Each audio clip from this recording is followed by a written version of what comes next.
All right, thank you, Angela, for that update. We're going to shift over to update from Coast Guard Recruiting Command. I'm going to pass their updates. The Cspi Scholarship Panel is going to convene on 28 February, and this is going to be the last Cspi panel for this coming year. Pass their updates for FY23 are currently in the works as far as panels for Cspi, but Recruiting Command wants to thank NNOA and the community at large for the continued support. As far as direct commission officer applications, those are due to recruiting offices by 22 February. And the current status of the Cspi outreach specialist position, which is a GS position within Recruiting Command, is going to be re-advertised and that at a later date, and that date is still to be determined. So they are looking for good candidates at Recruiting Command to fill that role as a GS civilian position. But now that we're done with updates, we're going to get to the meat and potatoes of the program today, and I'm going to hand this over to a good friend of mine, Lieutenant Binta Alexander, who's going to be our moderator for today's panel. Thank you, sir, for that. Appreciate it. Well, good afternoon. I'm Lieutenant Binta Alexander, currently stationed at our Coast Guard Navigation Center, and I'd like to welcome you to our senior enlisted panel discussion. So the topics for our discussion today will be the enlisted and commissioned officer relationship and mentorship responsibilities as a senior enlisted leader. First, I'll cover introductions. After introductions, I'll cover a few administrative items. And after those administrative items, we'll kick things off with our panelists. So our panelists today include Master Chief Andrew Swede. Master Chief Swede has served as the Operations Specialist Rating Force Master Chief since July 2021. Most recently, he served as the Operations Specialist Rating Knowledge Manager from 2017 to 2021. Our next panelist, Command Master Chief Charlie Sauce. Master Chief Sauce assumed the duties as Command Master Chief for the 14th Coast Guard District on June the 19th, 2020. As the Command Senior Enlisted Leader, he provides enlisted perspective to the commander on all Coast Guard missions throughout Hawaii, Guam, Singapore, Japan, just to name a few. Most recently, Master Chief Sauce served as the Command Master Chief for the Coast Guard Personnel Service Center in Washington, D.C. Our next participant, Command Master Chief Heath Jones. Master Chief Jones assumed the duties as Command Master Chief for the Deputy Commandant for Mission Support on June the 11th, 2021.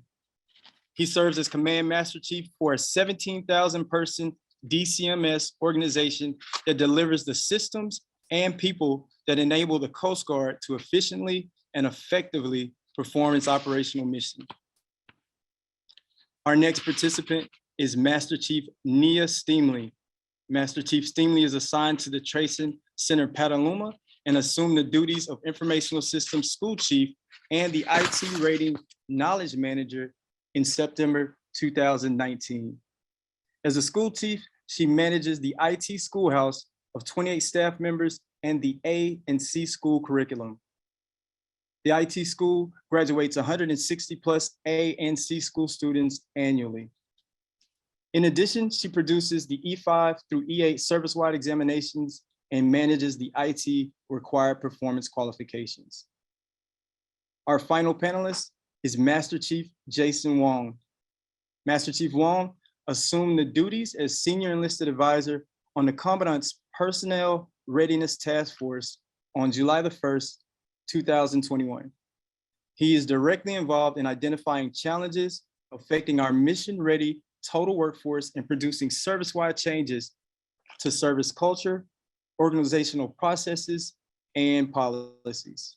Prior to this assignment, Master Chief Wong served as the Command Master Chief for the 13th Coast Guard District.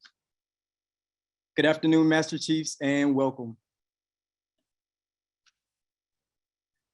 All right, in order to maximize our time and ensure we cover as many, if not all the questions for our panelists, our team has enclosed the full bios of each of our panelists in the calendar invite. So reference that calendar invite if you want to see the complete bios of our panelists. So as promised, we'll move forward to a few administrative items. First things first, we plan that our live feed will be uninterrupted as we have an A1 technical staff. However, in the unfortunate event that you lose video coverage, please take a moment to jot down the landline number or the Zoom telephone number and passcode that'll be provided in our chat in a few moments. Next administrative item, please don't hold back on your questions. Our Master Chiefs have dedicated this time to answer our questions and to make sure that they understand or you understand the journey they've been on. All questions will be taken from our chat. We ask our participants who have questions to send those questions in the chat. Additionally, we ask that you keep those questions tailored to the topic at hand, which is leadership, professional development, and mentorship.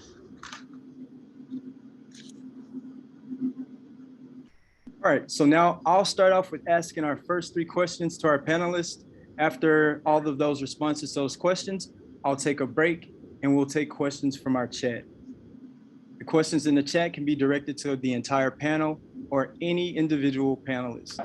Join the meeting. Okay, without further ado, let's get into our questions. Master Chiefs, are you ready? All right. So this first question is for our entire panel. And the first question is, the road to E9 is a very rigorous, demanding, and rewarding one. What do you feel are the most important attributes of successful Join the meeting today?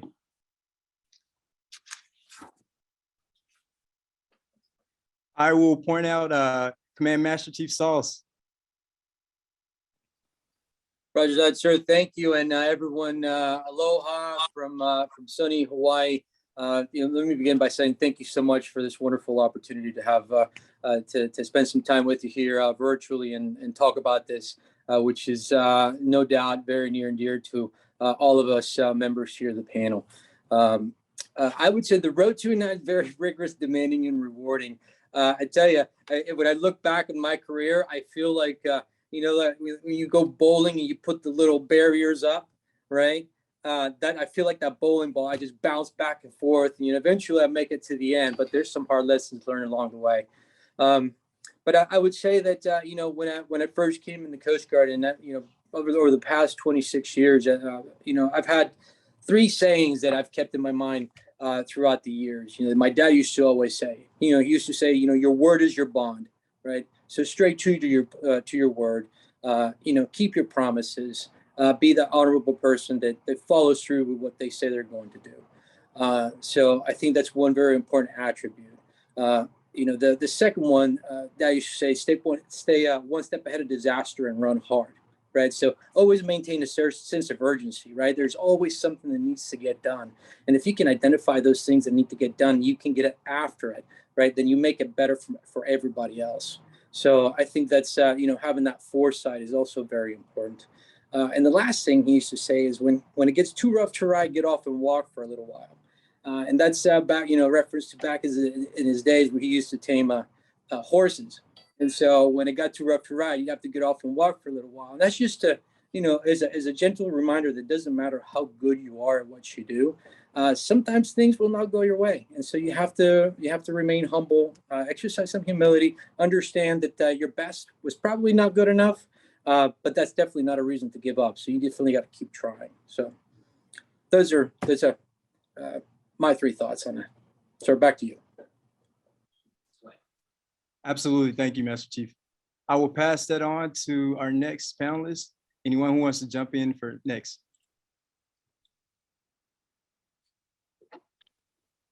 Hey, sir, it's Master Chief Jones. I'll jump in. I want to echo Master Chief Sauls and just say thank you very much for this opportunity. This is one of my favorite things that we get to do, is to do these panels and have these talks and get to learn from each other. I do apologize for everyone not being in uniform. I am on leave with my beautiful wife. We're making our way down to New Orleans for Mardi Gras to see the family, but definitely didn't want to miss this opportunity with this panel. Sir, I'll say I think Master Chief Saul did a great job of covering, the just kind of the tough road to make E9. It's not just E9. It's advancing whether you're on the officer side or enlisted side. No path is easy. We all learn lessons along the way. Some are hard, some are easy. Usually the harder lessons are a little tougher to learn, but they stick with it the longest.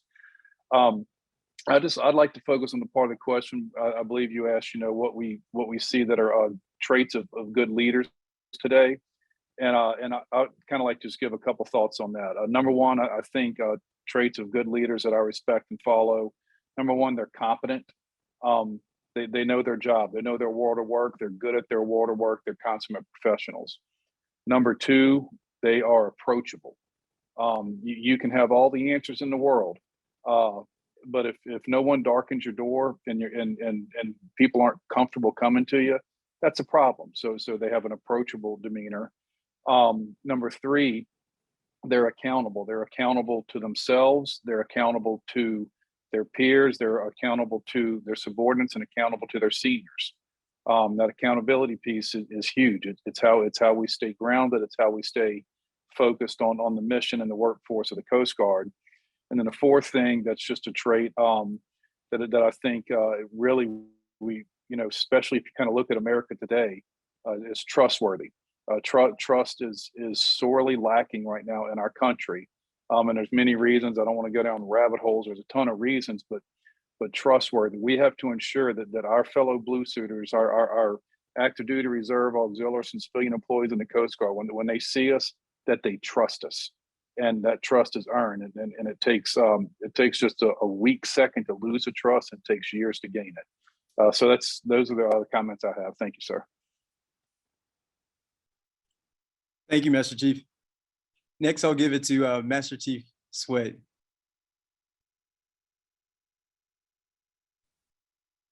Hey, sir, Master Swede here. Thanks, thanks for doing this. Yeah, this is the first time I've gotten to participate. And I'm in with some heavy hitters.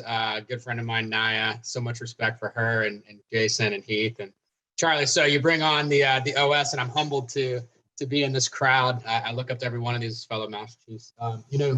The question mentions the rigor of making it to E9, and it is. And I think one of the things that sets people up for success, though, is those previous chiefs that they had that kind of guided them along the path to set them on goals. I had great chiefs throughout my career that kept me going down the path that I needed to. And that leads to the traits that I think are important for leaders. And that is kind of a servant leadership attitude of wanting the best for their people for the right reasons. Far often we can get caught up in wanting the best, but maybe it's for us and the person. And I really gravitated towards those individuals that wanted the best for me. And I don't mean the best for me in the aspect of Andy Sweat, the first class petty officer, and then Andy Sweat, the chief. I mean, Andy Sweat, the whole package. And so when I look for leaders, I want those leaders that are invested in their people, and not just because they're going to accomplish a goal that's going to accomplish a mission, but that sets them up for success with their family, with their future. And when I say family, it doesn't have to be a spouse. It could be mom and dad. It could be a friend. But I want that leader that's invested in the whole person, and not just the person that comes to watch for 12 hours and then goes home. We have to take care of our people. And you hear that all the time, that phrase, take care of your people. We need those leaders that understand that taking care of their people isn't just unicorns and rainbows and getting early liberty. Taking care of your people can be, not ready for advancement because maybe you're really not ready, shipmate. So I really gravitate towards that whole of character approach that you see. The other items I had written down to the question, humility, humbleness, understanding your role in the organization and not confusing your role with somebody else's role. And you see that sometimes where sometimes senior enlisted confuse their role with the officers, and vice versa. And then the last one I had written down was communications. I am really big on communications. I think a good leader has an ability to communicate to people and put them at ease. Like Heath was talking about, approachability, communications, setting the expectation. If you go into a room and people don't gravitate towards you, that's typically not a good thing when you're talking about a senior enlisted member. And so you can usually pick out those leaders that people kind of gravitate towards them and they trust them and they seek out their advice. So those are my thoughts on what makes a good leader.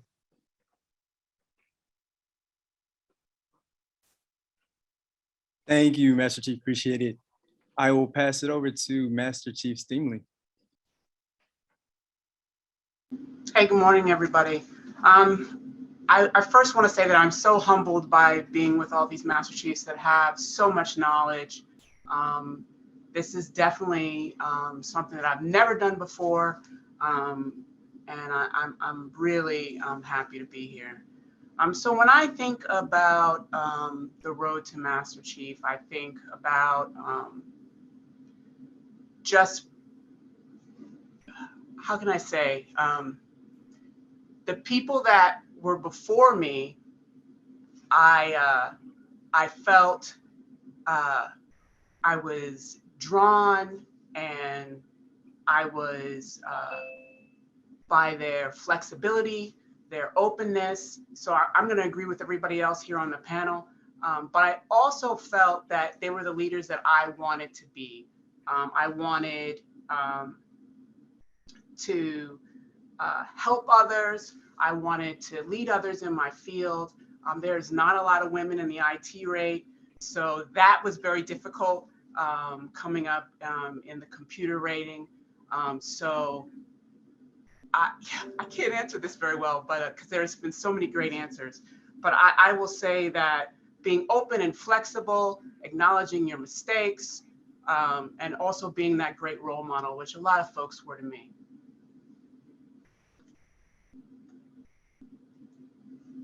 Great answer, Master Chief. Thank you. Master Chief Wong, last but not least. Yes, good afternoon, and thank you, NNOA, for this opportunity. So a lot of great things have been said. I think I'll focus on just the basics, right? We talked about integrity, accountability, some empathy, influence, but I'll focus on having a positive attitude and being positive, right? This is something that you can control. And I'll give you an example. So as a command master chief, right, we have the privilege of going out, visiting units, making sure they have the tools, resources, and training to do their job well, and then kind of getting a deck plate pulse on what's going on and if there's any issues going on at the unit. You can tell right away, right? We normally meet with the command first, your principal, and the command will say things from, the boat's falling apart, the station needs all these repairs, morale is horrible, and just we don't like it here, right? And then you walk around the unit and guess what everybody else is saying? The exact same thing. They take on that attitude of the command. They're not positive in light of everything going on. And you take the same unit, the same issues and challenges, and you walk in and you meet a command who's very positive, right? Master Chief Admiral, we got these challenges with the boats. We have difficulty getting parts, but we're being creative. We're borrowing parts from the nearby stations. They're covering down for us. Yeah, we have some issues with the building, but that's being addressed. We have support from our leadership at the sector, at the district, or wherever. And we're doing great things in a community. We're having Join the meeting. events, fundraisers, and morale is great. And you walk around the unit, guess what the rest of the crew is saying? So having a positive attitude is something you can control. And I think that's one of the greatest attributes that leaders can display. Over.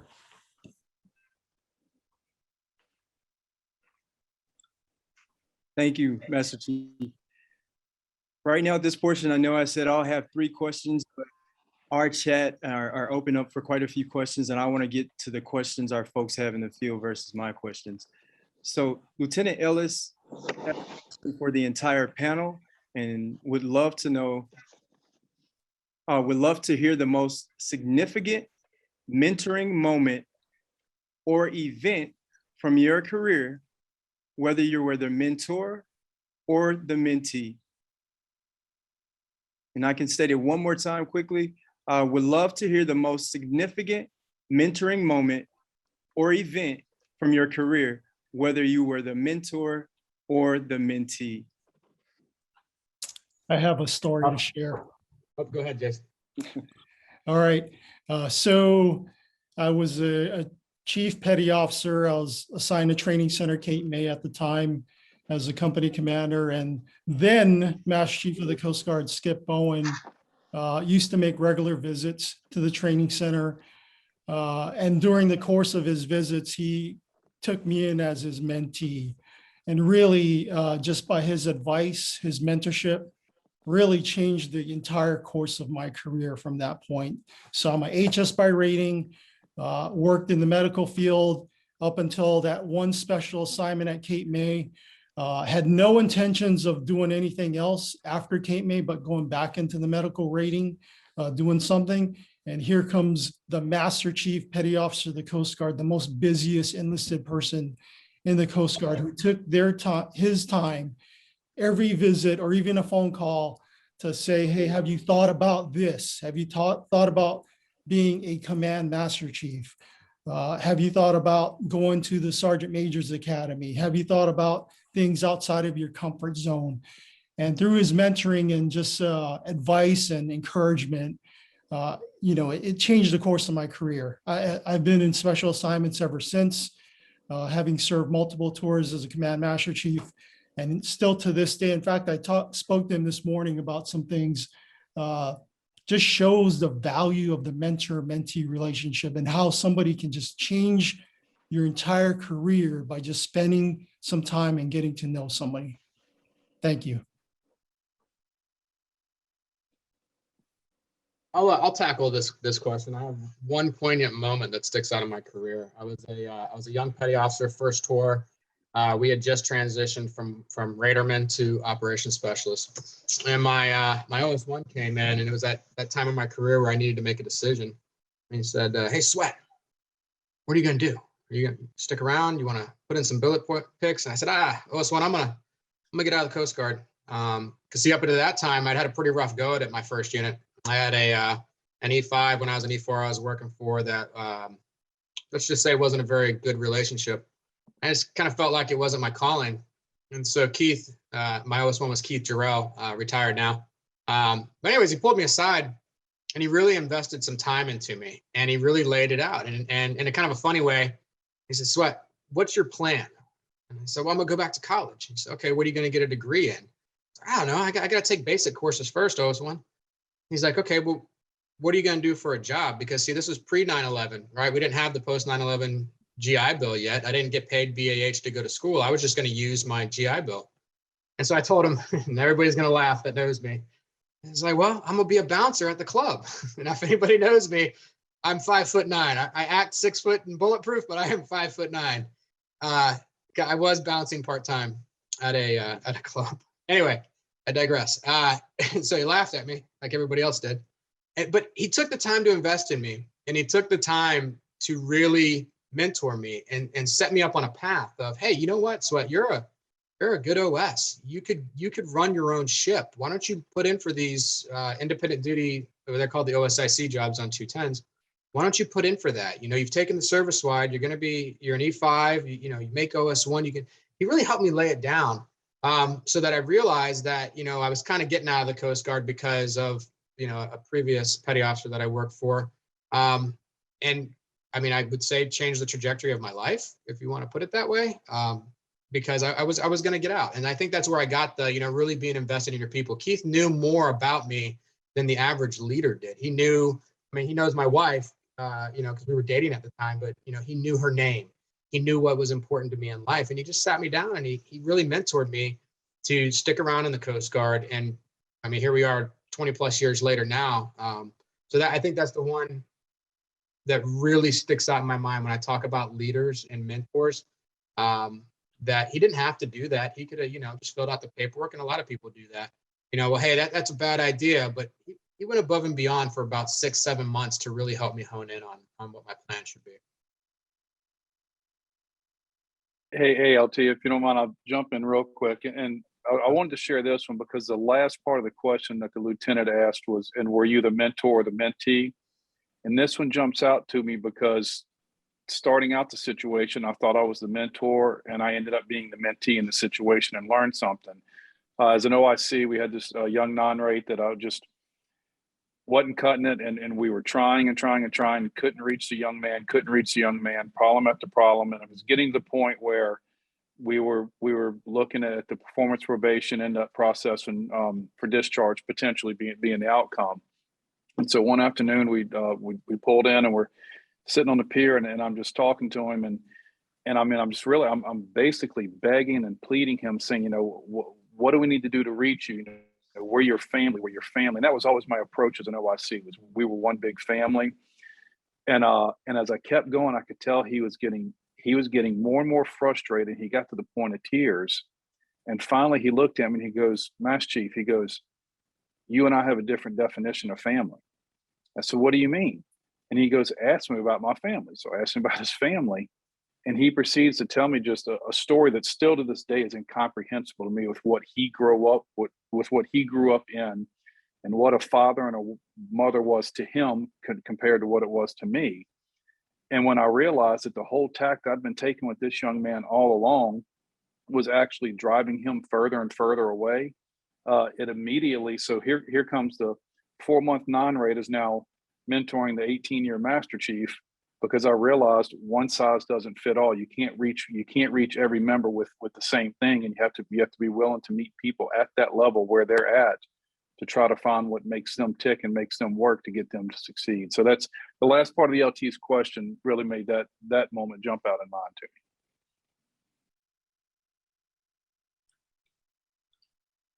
me. Thank you, Master Chief. Master Chief Sauls? Yeah, so a slightly different story. In this one, I was definitely the mentee, right? And it's 1996. I'm reporting to my first unit, 17 years old. I've been in the country for probably 10, 11 weeks. Graduated boot camp, reporting to my first unit, a 210 in St. Pete, Florida. And I was getting taken around. I think it was Friday. It was holiday routine. BM3 Newman. Join the meeting. Remember exactly what he looked like. He's taking me around and showing me how to egress the ship. He's showing me where my rack is. He's kind of taking me and showing me all the basics. And one thing that it did stood out to me from the very beginning, that was just day one. We're walking down the main ship's passageway, and he stops abruptly and says, stop here real quick. I want you to look at this plaque, right? And he's showing me the EPOQ plaque, right? He says, every single one of these guys has done the very best they can to get on this plaque. I said, your job will be to try just as hard to try to get on this plaque, okay? Because this right here, it lets everyone know that you are doing your very best for everybody else on this ship. This makes you a shipmate. This makes you a crew member. And this tells everyone you're carrying your weight. As an impressionable young 17-year-old, I felt at that moment that he was giving me the instructions, the most simplest instruction I needed to be successful. And it was up to me, right, to do my part to be successful at the unit. It may seem small, but in retrospect, that's something that I've taken with me my entire career. That very first day, that young BM3 made a lasting impression on me that I've carried with me my entire career. So what I would say is, the small interactions, it doesn't have to be the greatest leader in the world to have a conversation with you, to be a good mentor. It can be just a random person. It can be a very short interaction to have a long lasting impact on you. And definitely Brad Newman did. So over to you, sir. Absolutely. Thank you for that, Master Chief. Master Chief Stingley? Yeah, I was actually really thinking about this because I was a company commander many years ago, and I've worked with a lot of younger folks, and now I'm here at the A School, so I work with a lot of young folks again. And I think one of the biggest things that I've learned as I was trying to mentor others is that sometimes I may not be that right person to help lead this lead a person into the right path. I'll give you an example. I had a friend of mine who a long time ago wanted to be an officer. And she was talking to me about it, and she was writing a couple things. And what I told her was, I would love to be able to help you. However, what I think you need is you need to find that person who's at the point where you want to go. What she did was she found a commander at the time to help her get where she wanted to be, and she's now a lieutenant commander. And I just say that because I think sometimes I have to learn this, even in this office, that sometimes I realize I'm not the correct person to open that person up to their potential. And sometimes I have to know where to send them so that they can reach that potential. So that's what I learned. Absolutely. Thank you, Master Chief. I'm going to go over to our chat now. I'll head over to our chat, and we have another question from our chat. LaShawn Hannah, and that question comes and says, if officers are at a unit that don't have a unified or strong Chief Petty Officer mess, what can those officers do to help empower, support, and strengthen that Chief Petty Officer's mess?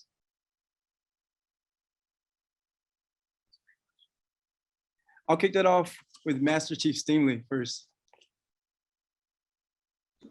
Well, I think when we talk about that, I actually think who's ever at that unit should really sit down and talk to the chiefs that are at that unit and see what the issue is. Maybe the issue is trust. If the chiefs mess, they don't have a good trusting relationship with the command, sometimes that could breed kind of like miscommunication. So I think the first step in that would be to communicate what some of the issues are, be open. Sometimes that's very difficult for us all to listen to that, to be open to what the issues are and try to build that trust relationship. And I'm going to start with that. And I'd really be interested to hear what some others have to say about that. But that's where I would start with the communication and then try to build that trust.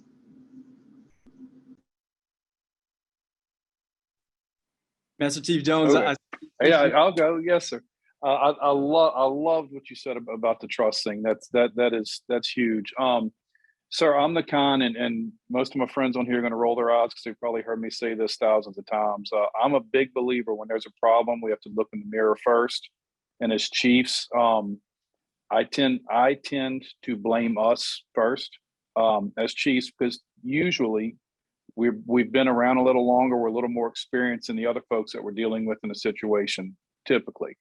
But I would say to the captain's question is number one, you've got to be willing to sit down, have those conversations. There's got to be accountability. There's got to be expectations. Figure out, is it could it be something like Nia was saying with trust? Could it be other things? If it's an unwillingness thing, that's a whole different issue. Reach out to another chief that somewhere. Reach out to the silver badge that's responsible for your unit, or the gold badge that's responsible for your unit. But at the end of the day, I thank you for asking that question, because every officer at their units deserves a chief's mess that is functioning, that is open, that's transparent, and that's leading the way from the field. And it's just sometimes a matter of rolling up our sleeves and getting in and figuring out what it is. And when it is, and that rare occasion when it is some dysfunction within the mess, a little course correction and guidance to get them going is the right answer.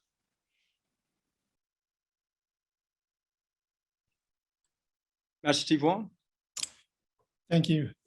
I would say that, having a strong chief's mess, it's vital, right, to the command.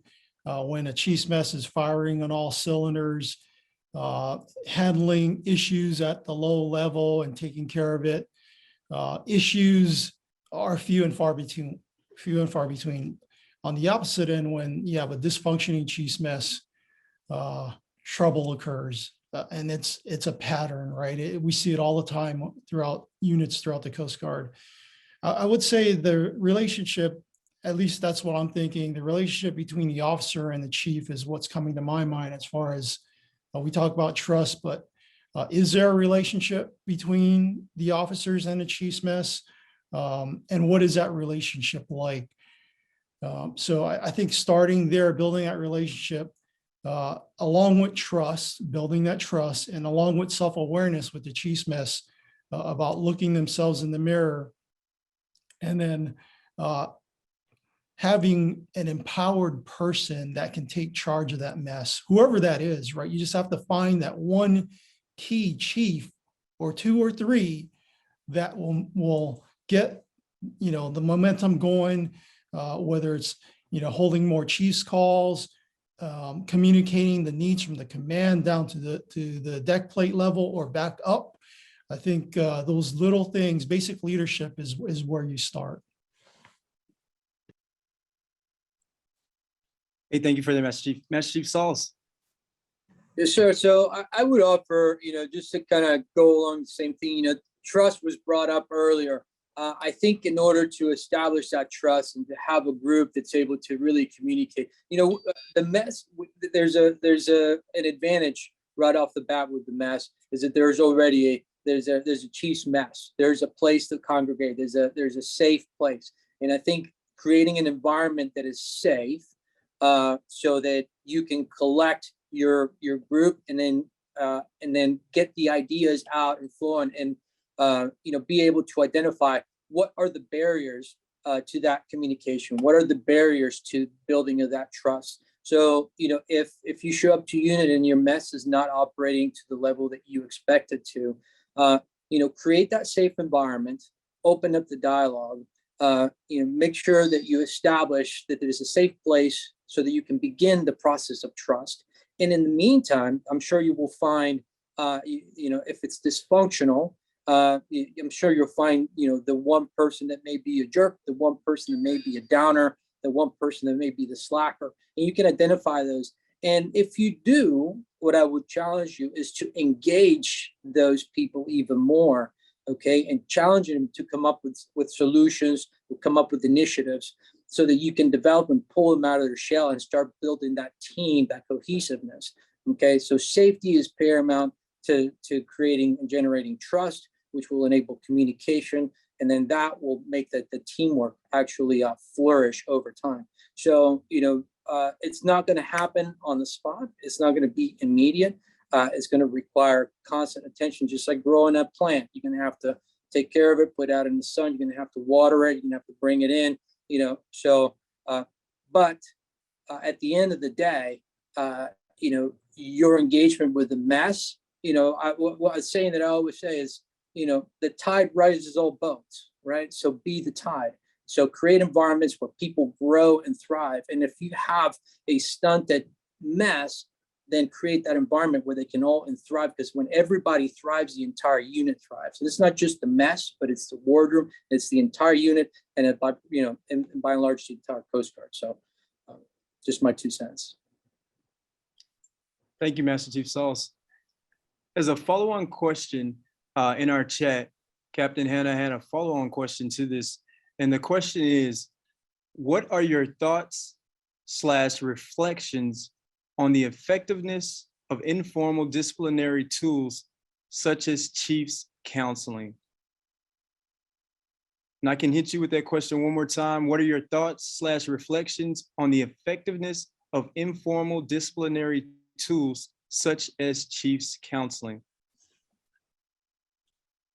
Hey, Lieutenant, it's Master Sweat here. I'm gonna tackle that one after I answer the Chiefs mess one real quick.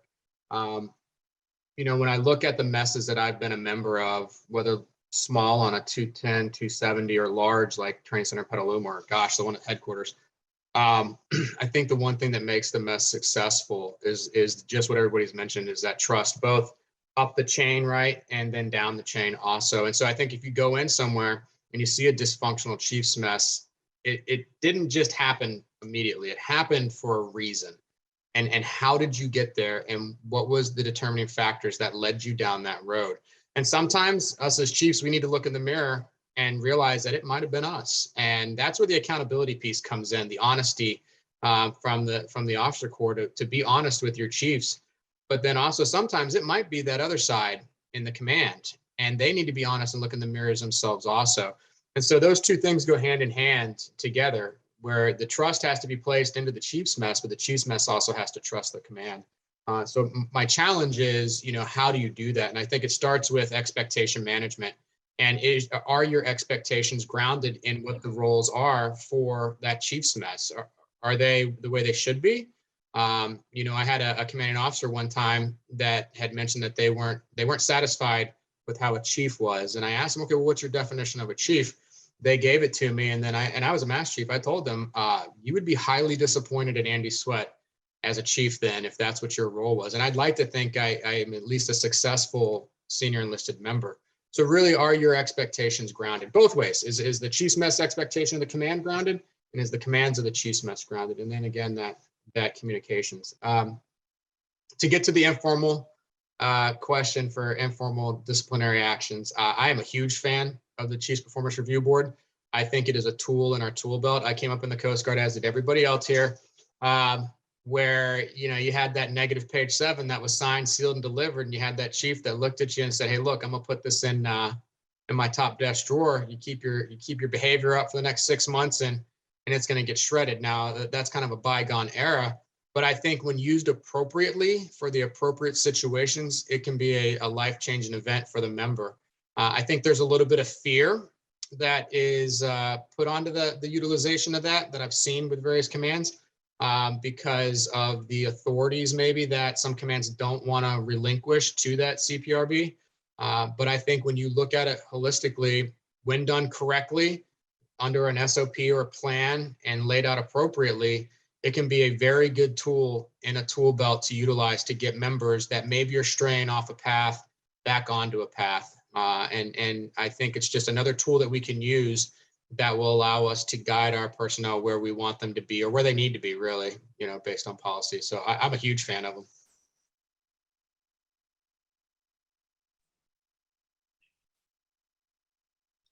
I'll pause for a brief moment. If not, I'll head over to our next question we have on our chat. So our next question on our chat comes from OS2 McGowan. And the question is, if you could have a do-over or undo something from your career, what would it be? And how can that be a mentoring opportunity?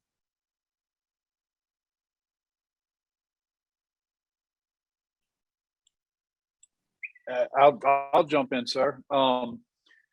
That's a great question, OS2, and I wish I had the self-awareness as a second class to be able to ask questions like that. So it just shows how much better y'all are coming up than we ever were.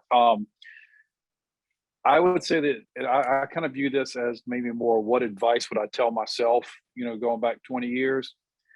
And what I would tell myself is don't get so spun up thinking that you always know what's best. And I think from an assignment standpoint, I went to boot camp me and a friend joined boot camp at the same time. He graduated Cape May and got orders to the station in his hometown. And I went to a river tender in Pine Bluff, Arkansas. Leaving Cape May, I thought the Coast Guard has rewarded Billy, and he's got everything. And I can't believe what's this. Well, here I am 26 and a half years later, and he got out after 4 years. So I thought I knew what was best for me, and the Coast Guard knew what was best. I had an assignment not too long ago that I wasn't really sure if the assignment was the right move for me and the right move for my family. And it absolutely turned out to be an amazing move for me, an amazing move for my family. So just I would say be willing to sometimes, when things don't go quite the way you think they should, look, and I'm looking at my wife right now because she is absolutely everything we do. She treats as an adventure, and she treats as let's go. Let's see what this next adventure has to offer. And so it's not that I would undo or do over. I would prepare myself better to just to go everywhere. With there's two things in life, and Master Chief Wong said this a little bit earlier. One of them, there's only two things in life you can control every day, and that's your attitude and your effort. It's the only two things you own Nothing else, good or bad, can you really control what happens. You affect those two.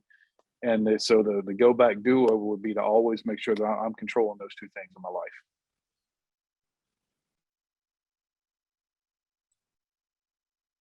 Thank you, Master Chief. All right. We're getting. I felt as though if one of the great OSs out there in the community is asking a question, I should answer it as her rating force master chief. OS2, thank you for joining in and being a part of this conversation today. I'm proud to see an enlisted member sitting here in this, conversation, listening to a bunch of master chiefs. This is going to come off and you're probably going to think that I'm lying. There is absolutely nothing that I would do over or undo. I think that I made those decisions at that time predicated on the information that I had. And if I were to do over or undo something, that might change the course of events for my career, my life, my family. I could give you the answer that I might not have done this. Truth be told, I ended up in the back of a cop car in Key West on a port call. Would I change that? Yes, but that might change the trajectory of my career. And at Jamal Pereira, Master Pereira likes to call them, I believe, learning lessons. But there is one thing that sticks out in my mind that I wish I had done differently. And that was when I was a senior chief. I had a leadership experience. I had a chief that worked for me, and I didn't allow her to lead. I would be the one that went out and albeit she needed mentorship. She needed that opportunity to be the leader. And as you well know, I have a type A personality, and I didn't step back and allow her to lead. And when I step back now and I think about it, I had an impact on her and I had an impact on the rest of the staff. And one of the biggest things that I've learned throughout my career is that impact, because, the impact that you have on people is going to last longer than anything that we do in this organization. I've been mentored by every one of these people that are sitting here and a lot of people that are on the line. And that has affected me in how I handle situations and what I do. And so that's going to affect you. And then that's going to affect the people that you impact. And I wish that I had realized that earlier in my career, because that impact that we have, how we treat people, the things that we say, the things that we do is going to last longer than any of us is going to be around, far longer. And it has a much greater impact than any policy that we change, any minor document that gets updated. The impact that we do and how we treat people is what's going to be the lasting impression. So that's kind of what I would take away from it. And thanks for joining again. I appreciate you. Thank you for the answer, Master Chief. We're getting quite a few questions in our chat, so I'll continue with our chat. Our next question in our chat comes from Lieutenant Strasfield, and that question is, would love to hear from Master Chief Swede on unpacking those thoughts on not confusing senior/enlisted officer roles, particularly with the dynamic staffing of our smaller to larger units. I appreciate that question. So what I'm getting at is the symbiotic relationship between manager and leader. I go back to when I was a first class pilot. I was just telling the story to my wife last night. I found out a good friend of mine got an XO ride on a 270. And so I was relating her the story where when I was in OS1, I had an ensign that came in, and that ensign had the thought that they should just go right to my guys, right? My OS3, my OS2, and he would go past me. And I had to have a conversation with them about, hey, sir, what you're doing is, going past what we have planned. It's confusing the line between what you need to get done and how I get it done. And so where I see a lot of hiccups come along, and it's both on the chief and officer side, is confusing what our role as the senior enlisted and the officer is. As a senior enlisted member, CGU Pub 1 calls us the leader, the mentor, and the technical expert, right? We lead both up and down the chain. We are the mentor both up and down the chain. But where I think sometimes we get confused as the senior enlisted is sometimes we think we're the manager, we try to take over that role as the officer. And then, where I see it on the officer side is they want to be that leader. And, you get that operations officer or that ensign, or gosh, it could be a commanding officer, a full captain, that instead of utilizing the chain of command to get done what they want, they reach down to, and I'm just going to use this as an example, it is not real life, but they reach down to say, you know, the E6 on a staff when there's 5 different layers of a chain of command there. And so what it does is it blurs the line and it creates a distrust in the organization. There's a great article out there that sums up my thoughts on it. And I'm stealing this from Lieutenant Commander Hernandez, Carissa Hernandez. She asked me to read it one day. And it's an article called Damn Exec. If you Google it, you'll see it online. But it has to do with what's the role of the senior enlisted when it comes to supporting the chain of command, and those thoughts as it pertains to, you know, where do you fall in that line, and where does the officer corps fall in that line? And so I hope that kind of gets to what I was trying to get at earlier, if it expands upon it enough for you. Absolutely. Thank you, Master Chief. Master Chief Wong, did I have you pushing the button here? Okay. No worries. We'll move to our next question. Our next question comes from Commander Vera. This question is for the entire panel. The question is, please describe the most significant strategic leadership challenges you see in your current assignment or in our service. How can we address these challenges?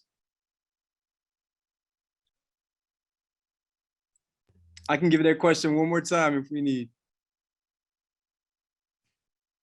Please describe the most significant strategic leadership challenges you see in your current assignment or in our service. How can we address these challenges? So I'll go first, if that's okay. So in my current role on the Personnel Readiness Task Force, our specific role is to do just that, look for challenges within our service. And it all relates to recruiting and retaining our workforce and being the employer of choice. So what does that really mean? So when we talk about diversity and inclusion, equity, you know, our service has come a long way, but we still have a long way to go. We have a diversity and inclusion action plan, but that's just an overarching governance, right? Diversity, equity, inclusion, it's an all hands on deck effort. It's deliberate, right? Anything less for our organization, that's failure on our part. So we need to really, you know, we talked about this throughout the conversation, right? Be leaders that establish relationships with your crew, get to know your people, their strengths, their weaknesses, background, cultural values, and bring out the best in them. So what I'm really getting at is we have to build a culture of respect, right? We look at the last few surveys done by Rand Corporation, and the number one reason why people leave our service is because of bad, toxic, or ineffective leadership. Nothing else. You know, it's not about assignments, where we're stationed, money, even though childcare, housing, those are challenges. It's bad and effective leadership that drives our people away. So the challenge for us is retaining our talent and attracting talent in this competitive environment. You know, as a team, this team effort, we need to make sure that everyone around us feels part of the team. They're valued, they're contributing, they're creating to that culture that fosters growth and success. And like I said, anything less than that is not success for us. And yeah, I'll stop there. I wanted to add. Absolutely. Master Chief Stingley? And then Master Yeah, Chief. I currently work in training, and I would say in the last 2 years, I think we've learned a lesson in what can be done online and trying to move quickly into that sphere as far as training, using blended learning, using online learning, especially for some of the training that we do here at Trace in Petaluma.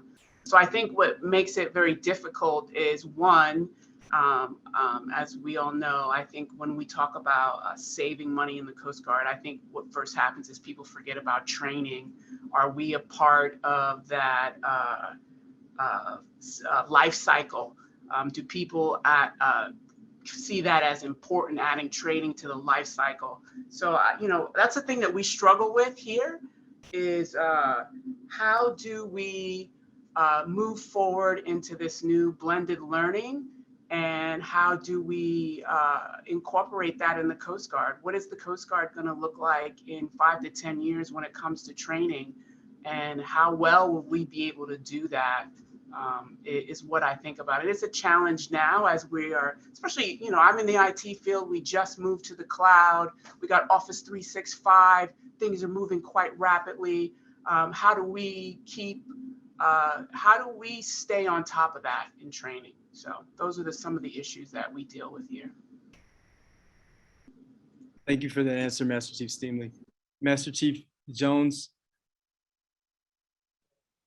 Hey, sir. So when you asked the question, I was laughing because being in the mission support enterprise, we as Admiral Thomas always says, anything that floats, flies, has a roof or a heartbeat, mission support is responsible for. And what Master Chief Stingley was just talking about, training, absolutely. How do we, how do we embrace the modernized, ready learning approach and train a workforce that is quite frankly more equipped to learn differently than we learned coming up, more equipped to learn rapidly, more equipped to learn in a different environment than we were. And the words Master Chief Wong said are just spot on when it comes to recruitment, retention, inclusion. Absolutely. So I won't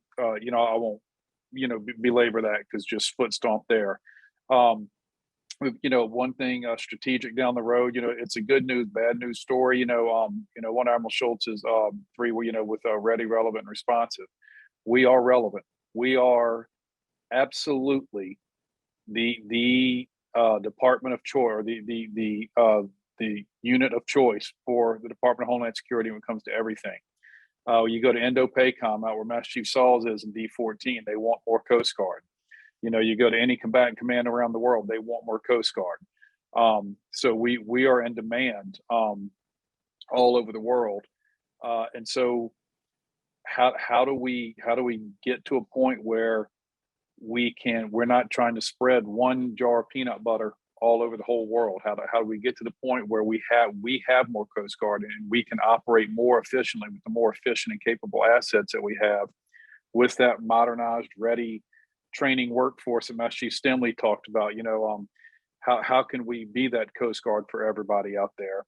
And then the second piece that's near and dear to the mission support world is we have to take a holistic look at a lot of our policies. We have a lot of policies just across the workforce. We have a lot of them that are tried and true, and that they are as solid and valid today as they were the day they were written, and we need to do a better job of educating and holding to those policies.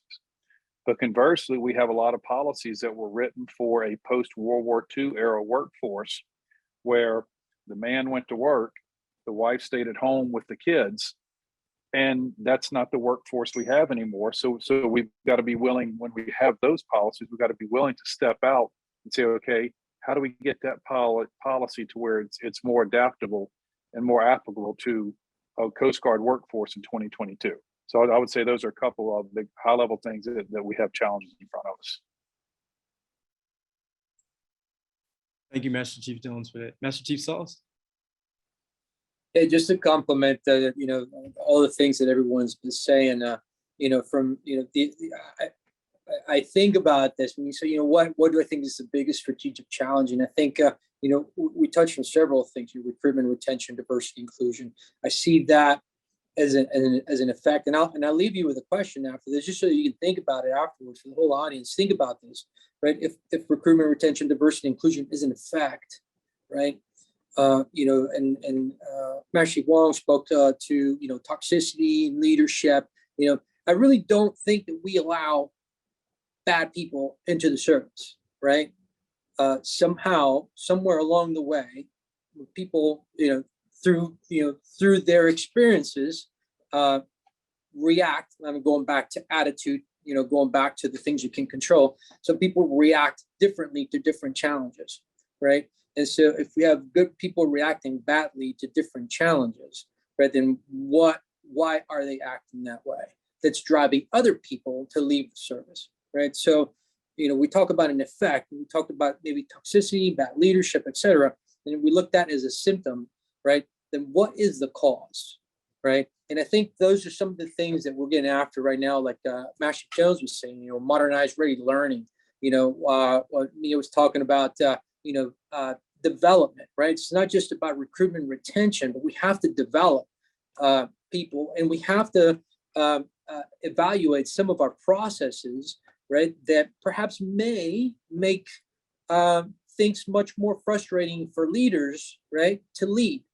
And so if that is the case, then, if that is the case, is that causing certain leaders to become overly frustrated, and those frustrations are then translated to to other members of the workforce, and then, that may be driving people away from the service, right? So when we look at, a cause symptom and effect, I think that's some of the larger challenges that we have.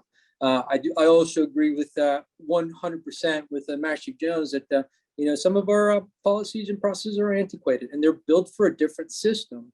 And the world right now, you want to talk about strategic, the entire world is changing all around us a lot faster than we're adapting to it.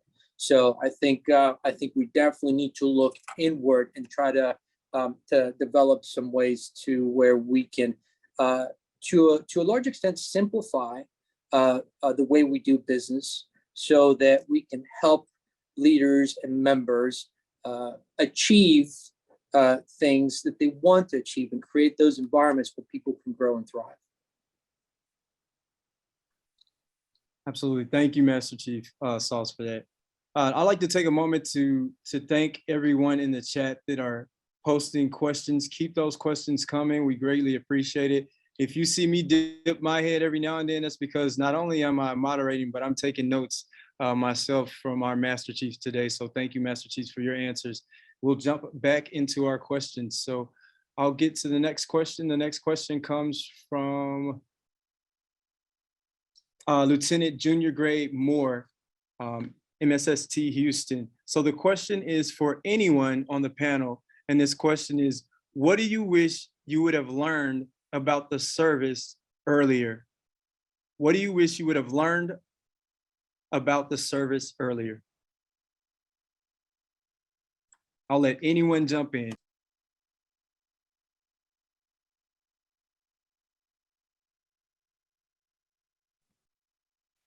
I'll take this one because I'll say the same thing that I passed at every A schooler when I was in Petaluma and talked to them or not to folks my rating.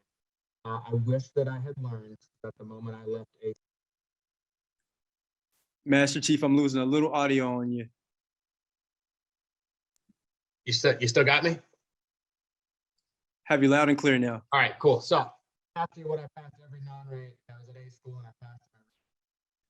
I wish that I had learned sooner that the moment that I left A school. I'm sorry to interrupt you, Master Chief. Sorry. Once you lean back is when I lose you. When you lean forward is when I have you. You got me now? I got you loud and clear, Master Chief. All right, we'll speak louder. So leave A school, every non-rate, mention it's all my OSs. There's the part. When you leave A school, your career is predicated on what you do. We like to think that you're going to have a running mate, a shipmate, as the Army calls it, a battle buddy, right there by your side, leading you down the way. They're going to make sure your RPQs get signed off and that you're ready to take it fast. And that's not how it works. As much as we would like to believe that, that is not how it works. And you are responsible for your career. But the beautiful thing about it is everyone has the same opportunities to do those things. When it comes to striving to complete RPQs or sitting for a service-wide or trying to do, other things, whether it's on, leading a panel. When I left A school, I we had somebody at A school that was there and they were, making sure that everything got checked in the box. And then I went to my first unit and I kind of floundered for a year and a half until Keith Burrell took me under his wing and showed me those things and told me that hey, this is your career. You do what you need to do for your career. You're responsible for it. Not every leader is going to be as invested. They should be. I get that. I kind of wish I had learned that a little bit earlier. And if I had to tell, if I tell all the junior members, is, hey, when you get out there, it's on you to make sure that these things are done. Thank you, Master Chief, for that. Master Chief Stingley? That's a difficult question. What do I wish I would have known about the service? I would say that one of the things that I didn't know when I came in, and I'm only speaking about myself, is how many options and just opportunities are available in the service. I don't think I really saw that when I first came in the Coast Guard. And I don't think when I say kids, when kids come in my office, when young thirds seamen come in my office, I don't think they can see that either, that there's just so many opportunities and programs and directions they can go. That's one of the things that I would say is that there's just so many opportunities in the service. Thank you, Master Chief Stingley. All right. I'll move on to our next question. Our next question in the chat. Bear with me. All right, so bear with me. This next question will be for Master Chief Sauls. Our next question, Master Chief Sauls. What qualities do you feel are lacking among today's leaders? What qualities do you feel are lacking among today's leaders?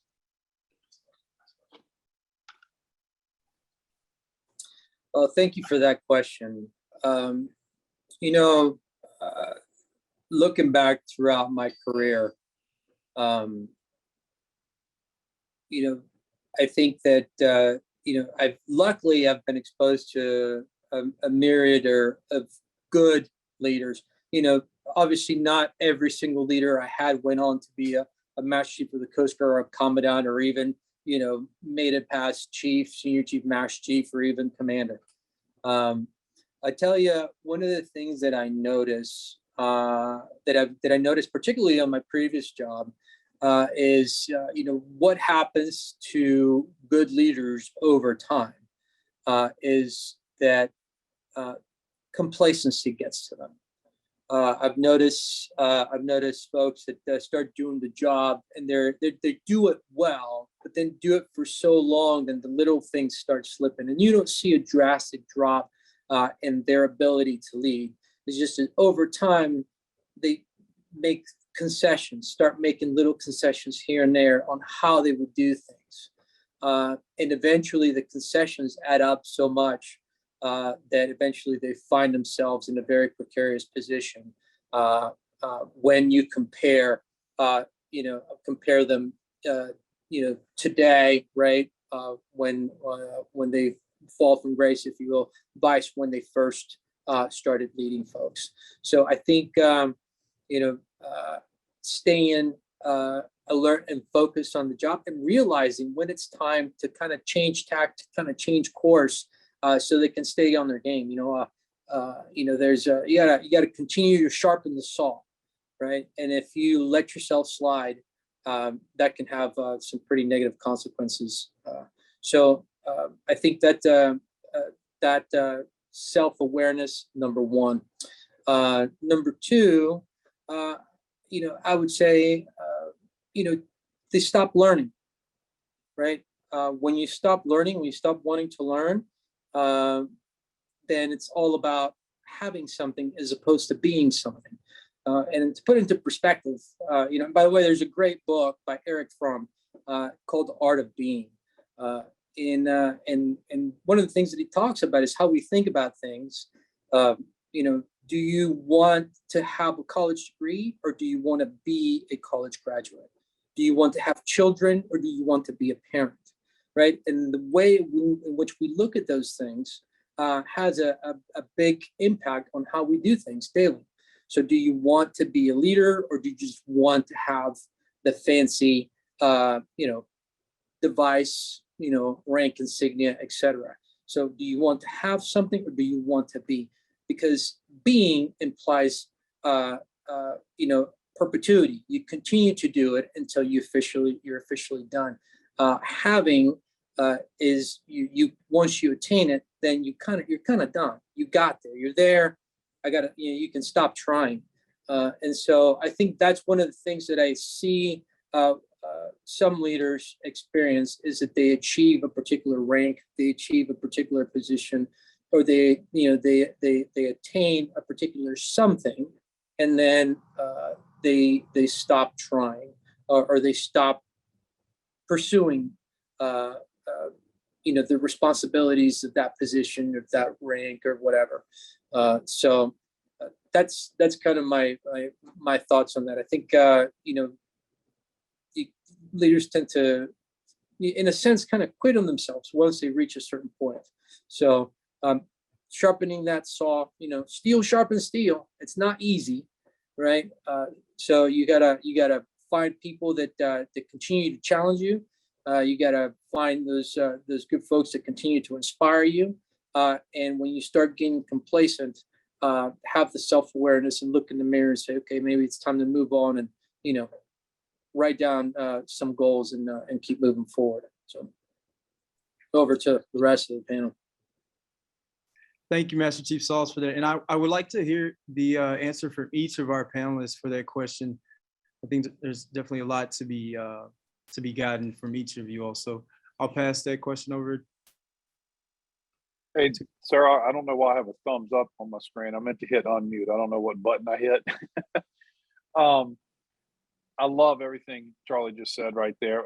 What I would say, and that question is really become evident to me over the last 2 years as we've kind of started and learned to live through the COVID pandemic. What I see is people tend to confuse being a good manager with being a good leader. There's oftentimes when you're in a leadership position that you have to be comfortable in ambiguity. You have to be comfortable knowing what your left, right limits are, but making decisions in the gray. And sometimes, people that it's easy to lead when everything's going great. It's very easy to lead when things are going great, and you can look at, do your daily checklist or whatever and check it off and everything's good. But when things are hard, and you understand a commander's intent from someone senior to you, being comfortable living in that gray area and doing what's right by your people and by your mission with those left-right limits. And I would say that we have a tendency sometimes to kind of lean towards some folks who tend to lead. They kind of manage to compliance through fear instead of leading.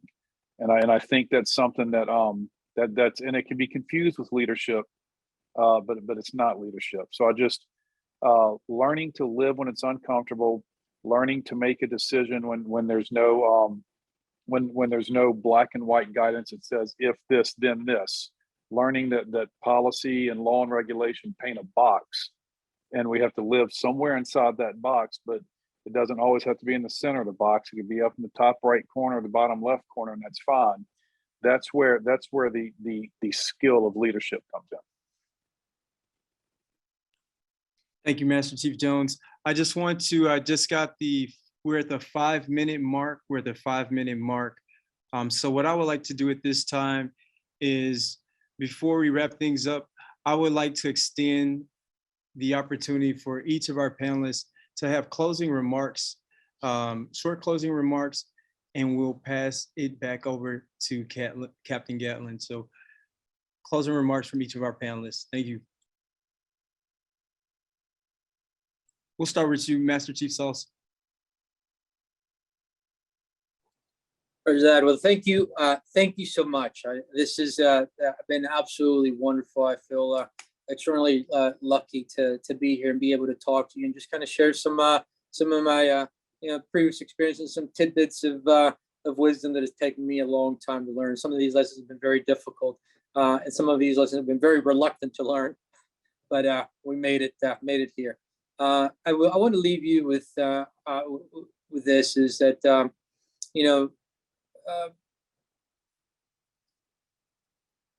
when it comes to your career, when it comes to your life in the Coast Guard, you will be challenged. We talked about earlier about the rigorous road to E9, and Heath's, Master Chief Jones said it correctly, more aptly, is that, every career path, every life path is going to be challenging and rigorous. A lot of times your best will not be good enough. Okay. What I ask you to do is just don't quit. Okay. Keep pushing forward. Okay. It's going to be hard. You're going to look in the mirror and you're going to want to say, screw this. Okay. I don't want this anymore. But I tell you what, good people, we need good people. And for all of you out there who are here in search of wisdom and leadership and just perspective, right, to help you become even better, stay tough, keep pushing forward and fighting the good fight. I can tell you that the hardest thing that I've ever had to do in my career is overcome my own limitations, right? And then figuring out that sometimes my best is not good enough, but I got to keep trying. So continue to be a lifelong learner, okay? Remember that leaders are, right? You don't just get there. Once you get there, that's when the job starts, okay? If I can leave you with some good reading material, I already mentioned The Art of Being, but Culture Code, if you haven't read it, and Legacy, fantastic books. So thank you so much for having me. Thank you, Master Chief. Master Chief Swede. Hey, sir, can you hear me all right? Got you loud and clear now. Awesome. Okay, so first, I want to thank everyone for allowing me to be a part of this panel. Mentorship and guidance is really important to me, and so I see this as just another time where we can mentor each other. So I really appreciate the opportunity to sit here and talk and chat and listen. You saw me writing a lot of stuff. I wasn't lying when I said I have the utmost respect for the other 4 panel members there. They have all been mentors and guides to me at some point in time in my career. I read the primer and I looked through it, and this was a good talk on the relationship between the senior enlisted and the officer. And so I'll tailor my closing remarks to that. When I look at that relationship, to me, there is no more important relationship than that of the senior enlisted member and the officers when it comes to how the command and the unit functions. But I think it's predicated on 3 things. And if I had to say those 3 things, they would be predicated on trust, communications, and accountability. You have to trust each other. It can't be a one-way street when it comes to trust. If there's a reason that you don't trust your senior enlisted, let's get to the bottom of it, and vice versa. Communications, you should be communicating regularly. It shouldn't be one of those things where they pop by with a cup of coffee and, hey, good morning. Oh, good. All right, awesome. I'm out of here. Absolutely not. And then accountability. You need to be accountable to each other, and you need to expect your senior enlisted to tell you the truth. And it might hurt sometimes, but that's okay. But you also need to be willing to tell your senior enlisted the truth, and it might hurt them sometimes, and that's okay. But that goes back to that humbleness that I spoke of earlier. If I had to mention one trait that I think's lacking sometimes is the ability to take constructive criticism. I remember when I went to the senior enlisted leadership course, there was a survey that got done, and there was someone that filled out in that survey that Senior Chief Swede is an a-hole. And man, it really made me reflect on it. And I came back and I started asking around, like, wow, who put that in my survey? And the person admitted to it. And I had to humble myself because they were right. And they were being honest with me. And I really, really appreciated that feedback because I didn't know that. I just thought I was being Andy Swede. So 3 things: trust, accountability, and communications is what I think are the linchpins for that relationship. Thanks again, everyone. I really appreciate this opportunity. Thank you. Stingley? Once again, I wanted to to thank you for allowing me to be in this process. Now that I'm warmed up, it's over. I'm kind of sad about that. But if there's one thing that I would part with is a lot, a lot of what everyone else has said. I think being a leader, you have to be comfortable with being uncomfortable. And in a way, this is a very difficult thing for even me to say, is to be open to that feedback and to, in a way, appreciate your naysayers. I say that because a lot of times they're going to open up what you didn't see before, and they're the ones that are going to help you do the change. That's one thing I would say, is definitely be uncomfortable with being uncomfortable, and stick in there and have some goals where you're constantly moving to the next goal, so you don't fall into that stagnation. Thank you again. Thank you, Master Chief Stingley. Master Chief Wong? I would say that we work for an amazing organization with endless opportunities, and whether you do 6 years or 30 years, take advantage of every single available opportunity that our service has to offer, whether it's getting your degree, getting a specialized training, going to DoD schools. It's all for your taking. So we talked a lot about leadership and management, and I'll just leave you with a quote here. Management is about persuading people to do things they don't want to do, while leadership is about inspiring people to do the things they never thought they could. So be the leader that inspires people to do things they never thought they could. Thank you. Thank you, Master Chief Wong. Last but not least, Master Chief Jones.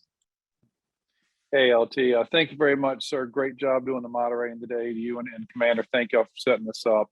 As all of my peers have said, it's an honor for us to have this opportunity. I'll piggyback on what Master Chief Wong said. We have a lot of problems that we face every day, but we do get to work truly for the world's greatest Coast Guard. It's an honor and a privilege for us to get up and put on our uniform every morning. Even though I'm not wearing one now. They're back in DC when I'm not on leave, I promise. But I would just leave you with, number one, this never ends. So don't think just because this session's over, anybody out there listening can email any one of us, call any one of us at any time. We want this to just keep going. That's the purpose of this. It's only an introduction. It's only a starting point. It's not a 90-minute, shot in time that's over. Remember, every day when you wake up, you control two things: your attitude and your effort. Go to work every single day trying to be better today than you were yesterday, and go home every day hoping to be better tomorrow than you were today. If we can all do that, there's nothing that we can't do in our Coast Guard. Thank you very, very much. Once again, thank you so much, Master Chiefs, for your time. Thank you for your knowledge that you provided to us. I would like to thank each and everyone that's participated today. Thank you for your questions. Thank you for your time. Thank you for allowing me the opportunity, up close opportunity, to gain that wisdom. So now I'll pass it over to Captain. Captain, you have it. Good afternoon. Thank you, Lieutenant Alexander. And first off, I second what Master Chief Stingley just said. It's kind of sad that we have to bring this to an end. What an amazing conversation. And, I've been taking notes this entire time, continuous learning. Doesn't matter what rank or how many years you have in the organization, we were always learning. And I just want to say a thank you to all the Master Chiefs who took the time today. And yes, this will continue. We are going to have more senior leadership panels. And you saw the plug that Roberto put into the chat as well. We have the 50th anniversary for the NNOA symposium coming up here in July, and we definitely look forward to seeing some of the Master Chiefs there. I did want to share just a few brief things with you before we close it out. A lot of awesome things here. I hope y'all took notes, but I hope you see the emphasis that we talk about, that the trust and the accountability, having the approachable demeanor in the mentorship. Mentoring is so key. And one of the primary tenets of NNOA is the mentor-mentee and that relationship and understanding when you as a mentor sometimes turn into the mentee. Just some amazing information from the Master Chiefs today. I will want to share with you, this event was double encumbered on the same time slot where we were having another African-American celebration for this month here. Master Chief Petty Officer of the Coast Guard retired, Dr. Vince Patton, was given a pretty amazing presentation on vision, walking towards it and living it. It was recorded, so we're going to try to get that out to the group. But just some very, very insightful thoughts there from Dr. Patton. And I would also like to give an opportunity for some closing remarks from our executive champion, Rear Admiral Margaret. He is on the line here. He is the one that's leading the way for us in keeping Commander Concepcion and myself in line. So I'd like to offer Admiral Margaret an opportunity for remarks. Admiral Margaret. Hey, LG, thanks so much. Hey, first and foremost, this was just an amazing opportunity. I was able to participate in most of it, and it was just a great, rich discussion with some tremendous senior leaders here and a lot of great things talked about. I think what really struck me, though, is it often just takes somebody to set up and do this. It's always amazing that as you jump into these types of events, that it's not really complex to set up, but it does take somebody to lead, and it does take a group of an organization like NNOA to, bring that horsepower together. And so let me say thanks, first of all, to Lieutenant Alexander for a fantastic job planning, executing, and facilitating this discussion. Really well done, and appreciate you stepping up so we could all be the benefit. Most important, though, let's just thank the senior leaders that came and shared their time with us today.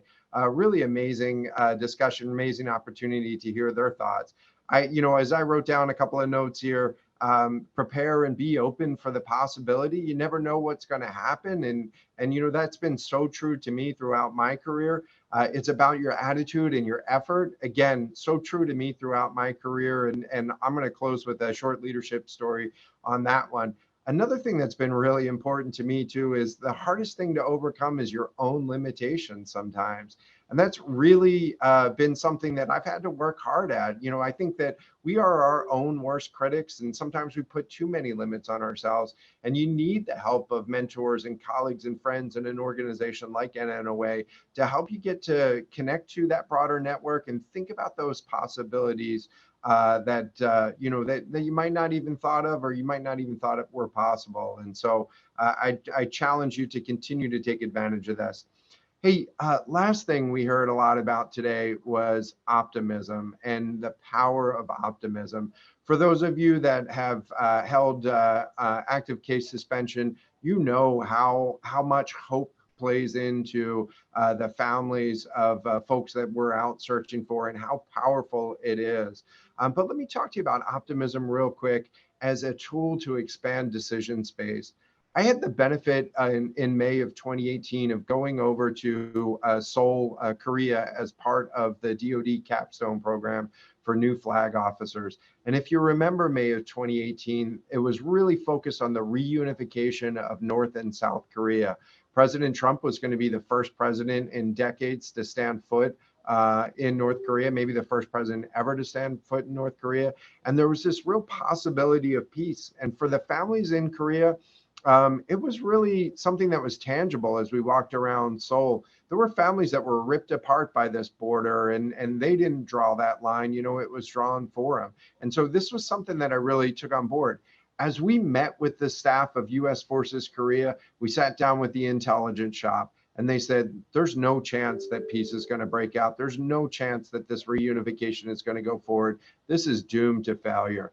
We sat down with the J3. They said, there's no chance that this is going to happen. This is just another ploy. It's doomed to failure. Sat down with the J5. No chance that this was going to happen. It was doomed to failure. And then that afternoon, we sat down with General Brooks, the commander of U.S. Forces Korea, a tremendous leader. If you haven't had a chance to read about General Brooks, I'd really encourage you to do it. And General Brooks came into the room and he sat down to us and he said, this is a historic moment in the world and in the history of these two countries. There is this real possibility for peace, and it's going to happen, and it's going to change everything, and we're going to be a part of that. And I immediately thought, wow, this guy is really out of touch with his staff, right? He's not listening to anybody on his staff about what's happening. But as I put more time and distance between me and that situation, I realized how powerful the message that General Brooks was telling us. If he didn't believe that it was going to happen, then nobody on his staff would believe that it was going to happen. There would be no possibility for success. We heard a little bit about this from Master Chief Wong earlier, talking about the attitude, when you go out to the units. but by General Brooks displaying optimism, by displaying hope, by displaying some courage in the face of all these naysayers, it created just that little tiny possibility that this outcome may be true. And so I leave you all with that as you go ahead with your leadership journey, as you go ahead and interact and influence others. Just remember how powerful hope and optimism can be in inspiring others to be their greatest selves. So thanks so much again to all the wonderful senior leaders that joined us. It was over 100 years of experience on the line here today. Thanks especially to Lieutenant Alexander for stepping up and making this happen. And thanks to all you, the members of NNOA, that cut time out of your schedule to listen to and participate in the discussion today. Thanks so much, LG and Roberto. It's been a pleasure to be with you guys this afternoon. Thank you, Admiral. Truly an honor and pleasure. Glad you're able to spend time with us. I know you're extremely busy, so we're just very thankful that you were able to pass those inspiring remarks. So, Commander Concepcion, back over to you. No, thank you, Admiral, for your time today and taking time out of your busy schedule to, give some remarks to our team here. And I'm looking forward to hopefully seeing everybody at the upcoming NNOA symposium. This is another shameless plug to all the Master Chiefs and our senior leaders who are listening, to include our all of our units who are having watch parties out in the field. 25 to 29 July. The NNOA 50th symposium. It's going to be big this year. Looking to hopefully have Secretary of Defense and several other, hopefully looking to also have potentially Secretary of Homeland Security, as well as keynote speakers to include Commandant of both the Coast Guard, Marine Corps, and the CNO of the Navy as well. So please be on the lookout for the All Coast, and hope to see you guys in July in Annapolis, Maryland at the Westin.